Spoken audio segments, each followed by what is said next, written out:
राधे राधे। कार्तिक मास महात्म्य कथा का अध्याय 4। तो ध्यानपूर्वक सुने।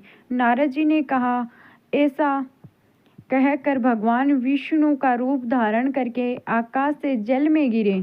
उस समय विंध्याचल पर्वत पर तय कर रहे थे। महर्षि कश्यप अपनी अंजलि में जल लेकर खड़े थे। भगवान उनकी अंजलि में जा गिरे। महर्षि कश्यप ने दया करके उसे अपने कमंडल में रख लिया। मछली के थोड़ा बड़ा होने पर महर्षि कश्यप ने उसे कुएं में डाल दिया। जब वह मछली कुएं में भी न समा सकी तो उन्होंने उसे तालाब में डाल दिया। जब वह तालाब भी न आ सकी तो उन्होंने उसे समुद्र में फेंक डाल दिया। तब वह मछली वहाँ भी बढ़ने लगी।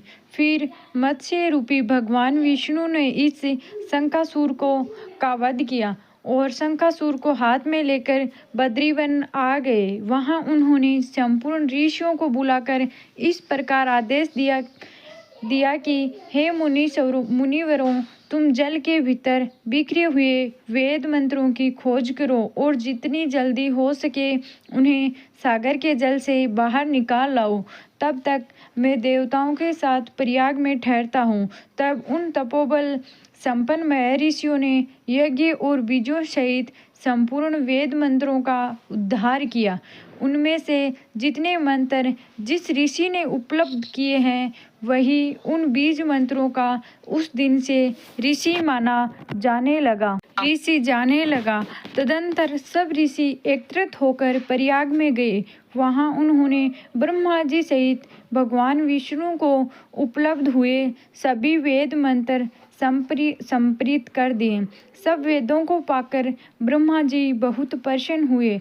उन्होंने देवताओं और ऋषियों के साथ प्रयाग में अश्वमेध यज्ञ किया। यज्ञ समाप्त होने पर सब देवताओं ने भगवान से निवेदन किया, देवादिदेव जगन्नाथ, इस स्थान पर ब्रह्मा जी ने खाए हुए वेदों को पुनः प्राप्त किया और हमने भी यहाँ आपके प्रसाद से एक भाग पाए। अतः यह स्थान पृथ्वी पर सबसे श्रेष्ठ पुण्य की वृद्धि करने वाले एवं भोग तथा मोक्ष प्रदान करने वाला हो। साथ ही यह समय भी महापुण्यमयी और ब्रह्मदाती आदि महापापियों की भी शुद्धि करने वाला हो तथा तय स्थान पर यहाँ दिए हुए दान को अक्षय बना देने वाला भी हो। यह वर दीजिए। भगवान विष्णु बोले, देवताओं, तुमने जो कुछ कहा है वह मुझे स्वीकार है। तुम्हारी इच्छा पूर्ण हो। आज से यह स्थान ब्रह्मा क्षेत्र के नाम से प्रसिद्ध होगा। सूर्यवंश में उत्पन्न राजा भागीरथ के यहाँ गंगा को ले आएंगे और यहाँ सूर्य कन्या यमुना से मिलेगी। ब्रह्मा जी और तुम सब देवता मेरे साथ यहाँ निवास करो। आज से यह तीर्थराज के नाम से विख्यात होगा। तीर्थराज के दर्शन से तत्काल सब पाप नष्ट हो जाएंगे।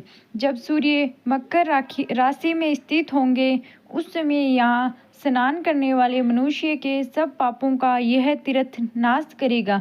यह काल भी मनुष्य के लिए सदा महान पुण्य फल देने वाला होगा। माघ में सूर्य के मकर राशि में स्थित होने पर यहाँ स्नान करने से सालों के आदि फल प्राप्त होंगे। देवादिदेव भगवान विष्णु देवताओं से ऐसा कहकर ब्रह्मा जी के साथ वहीं अंतर्ध्यान हो गए।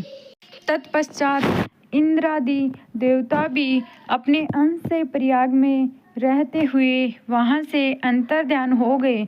जो मनुष्य कार्तिक में तुलसी जी की जड़ के समीप श्री हरि का पूजन करता है वह इस लोक में संपूर्ण भोगों का उपभोग करके अंत में वैकुंठ धाम को जाता है। बोलो विष्णु भगवान की जय हो। राधे राधे। कल इसी समय आपके साथ आएगा कार्तिक मास में से का 5वां अध्याय।